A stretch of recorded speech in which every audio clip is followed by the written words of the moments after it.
Halo semua, bertemu lagi bersama saya dengan Pak Irwanto Situmorang pada pelajaran ekonomi kelas 10. Apa kabarnya semuanya? Bapak harap semua dalam keadaan baik, tidak kekurangan satu apapun, dan tetap semangat dalam mengikuti pembelajaran kita hari ini. Oke, kita lanjut materi kita yaitu tentang sistem ekonomi. Sebelumnya kita sudah belajar tentang sistem ekonomi tradisional dan sistem ekonomi pasar. Kita lanjut sistem ekonomi yang selanjutnya. Jadi tetap diikuti, jangan di skip videonya, jangan hanya yang di slide dicatat, tapi semua dari apa yang saya jelaskan. Oke anak-anakku semua, kita lanjut saja, yaitu tentang sistem ekonomi komando. Dari katanya aja ada kata komando. Berarti sistem ekonomi ini dikomandoi atau dipimpin oleh negara atau pemerintah. Artinya, negara memimpin langsung semua sistem ekonomi ini. Segala kegiatan ekonomi ditentukan oleh negara, dari mulai perencanaan, pengolahan, pengambilan keputusan, hingga pengendalian semuanya dilakukan oleh negara. Sistem ekonomi komando bisa disebut juga sebagai sistem ekonomi terpusat. Dalam sistem ini, pemerintah menguasai hampir seluruh sarana produksi, dari sumber daya alam dan modal.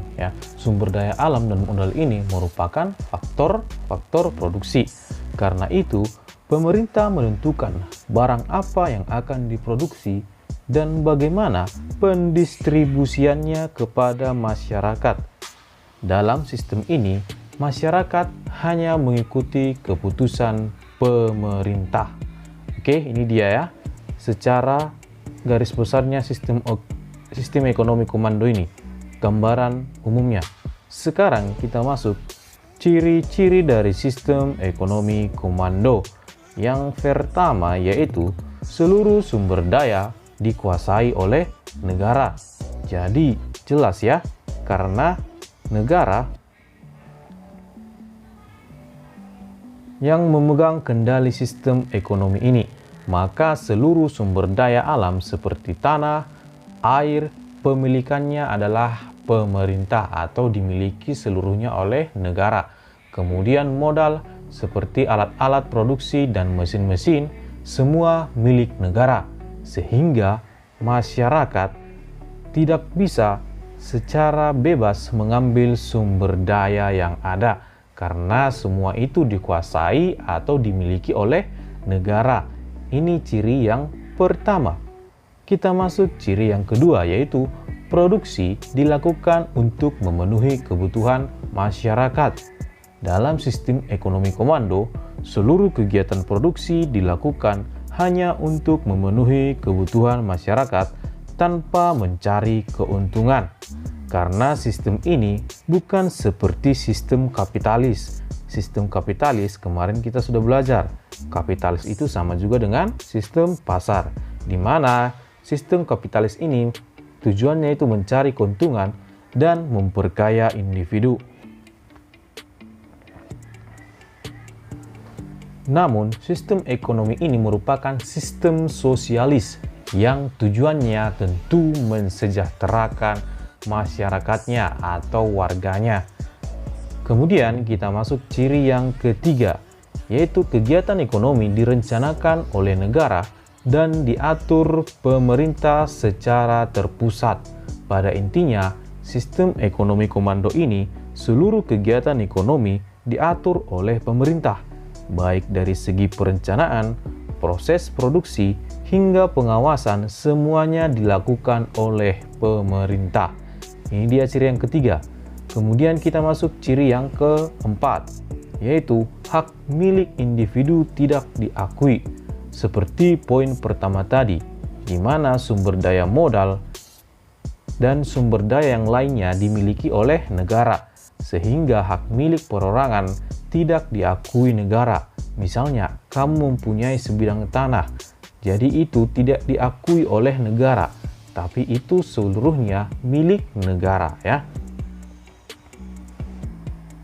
Jadi dari penjelasan saya sebelumnya, sistem ekonomi komando ini merupakan kebalikan dari sistem ekonomi pasar ya, di mana sistem ekonomi komando atau terpusat, pemerintah campur tangan langsung dan memiliki peran yang sangat besar dalam kegiatan ekonomi. Sedangkan masyarakat hanya mengikuti semua yang sudah direncanakan dan dikelola oleh pemerintah. Ya, bagus ya. Kemudian kita masuk kelebihan dari sistem ekonomi ini. Tentu ada kelebihan dan ada kekurangan. Kita bahas one by one atau satu persatu. Yang pertama yaitu mudah melakukan pemerataan pendapatan karena kegiatan ekonomi sepenuhnya dilakukan oleh pemerintah dan pemerintah bertanggung jawab penuh dalam perekonomian. Pembagian pekerjaan pun seluruhnya diatur oleh pemerintah agar masyarakatnya semua mendapatkan pekerjaan dan dampaknya pengangguran sangat minim. Jadi ini terarah ya, diatur seluruhnya oleh pemerintah sampai pembagian pekerjaannya.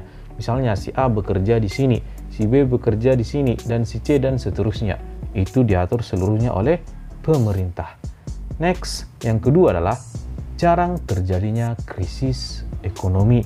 Krisis ekonomi merupakan masalah yang sering dihadapi oleh setiap negara. Jadi setiap negara berupaya supaya tidak terjadi krisis ekonomi. Pada sistem ekonomi komando kelebihannya itu jarang terjadi krisis ekonomi karena pemerintah yang mengatur harga suatu barang dan jasa untuk dibeli oleh masyarakat. Jadi pemerintahlah yang mengatur, menentukan berapa harga jual dan menentukan berapa harga belinya. Kemudian kelebihan yang selanjutnya, kondisi ekonomi relatif stabil. Karena kegiatan ekonomi yang dikomandoi pemerintah membuat kondisi ekonomi dapat dikontrol langsung oleh pemerintah, sehingga pemerintah akan sangat bertanggung jawab penuh dengan perekonomian di negaranya. Selanjutnya, pemerintah bebas menentukan barang atau jasa sesuai kebutuhan masyarakat. Seperti yang kita ketahui, sumber daya dikuasai oleh pemerintah, sehingga pemerintah dapat membuat produk dan jasa yang dibutuhkan oleh masyarakat. Oke, ini dia kelebihan dari sistem ekonomi komando ya. Ingat tadi bagaimana konsep dari sistem ekonomi komando. Bapak harap kalian masih ingat. Sekarang kita masuk kekurangannya. Kekurangan dari sistem ekonomi komando ini dibagi atas beberapa. Kita bahas satu persatu. Yang pertama, barang yang diproduksi tidak efektif dan efisien, serta kualitas barang menjadi tidak maksimal. Kalau barang itu tidak efektif dan efisien, tentu kualitasnya akan berdampak sehingga tidak maksimal. Hal ini disebabkan karena sumber daya seluruhnya dikendalikan oleh pemerintah. Pada sistem ekonomi komando, tidak ada pihak swasta atau masyarakat seperti pada sistem ekonomi pasar, sehingga tidak adanya persaingan usaha di pihak swasta untuk menghasilkan barang dan jasa dengan kualitas yang terbaik. Ini dia ya kekurangannya. Yang kedua, yaitu kebijakan cenderung akan bersifat memaksa. Dengan kebijakan secara penuh oleh pemerintah dan masyarakat hanya mempunyai peran yang minim, akan menjadikan dan membuat peraturan dengan semaunya mereka.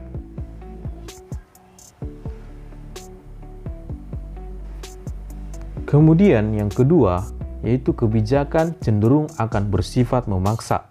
Dengan kebijakan secara penuh oleh pemerintah dan masyarakat hanya mempunyai peran yang minim, akan menjadikan dan membuat peraturan dengan semaunya mereka, atau maksudnya semaunya pemerintah tersebut, yang terkadang peraturan tersebut menyulitkan masyarakat. Jadi, mau tidak mau, masyarakat harus tunduk apa yang ditetapkan oleh pemerintah ya. Kemudian kekurangan yang selanjutnya itu hak milik pribadi tidak diakui. Oke, sebelumnya ini sudah saya sudah saya singgung ya masalah hak milik pribadi ini. Jadi di sistem ekonomi komando, segala sesuatu merupakan milik negara, sehingga sumber daya milik pribadi itu tidak diakui. Seperti misalnya kalian punya perkebunan sawit, perkebunan karet, itu tidak diakui oleh negara. Itu seluruhnya milik negara. Kemudian yang selanjutnya, kreativitas dan inovasi masyarakat tidak berkembang ya. Inovasi itu adalah penemuan baru ya. Hal ini terjadi karena segala sesuatu diatur dan dikendalikan oleh pemerintah. Masyarakat tidak memiliki kesempatan dalam menciptakan hal-hal yang baru dalam menghasilkan barang dan jasa. Karena kegiatan dalam berwirausaha dilarang, masyarakat hanya bisa bekerja di dalam sistem ekonomi komando menurut pembagian kerja yang sudah direncanakan oleh pemerintah. Jadi masyarakat itu tidak boleh bekerja selain yang sudah ditetapkan oleh pemerintah tersebut. Misalnya mereka ingin berwirausaha, tidak diperbolehkan oleh pemerintah karena pembagian kerja sudah ditetapkan secara jelas oleh pemerintah. Inilah dia dalam sistem ekonomi komando. Sekian materi kita untuk hari ini. Bapak harap kalian bisa memahami tentang sistem ekonomi komando ini. Kita akan bertemu di pertemuan selanjutnya tentang sistem ekonomi campuran dan sistem ekonomi yang dipakai oleh negara kita sendiri. Jadi, Bapak harap kalian bisa memahami apa yang saya jelaskan barusan dan mencatat setiap apa yang saya jelaskan, bukan hanya yang ada di slide. Kalau ada pertanyaan bisa langsung menghubungi saya. Jadi, selamat belajar dan tetap semangat. Terima kasih.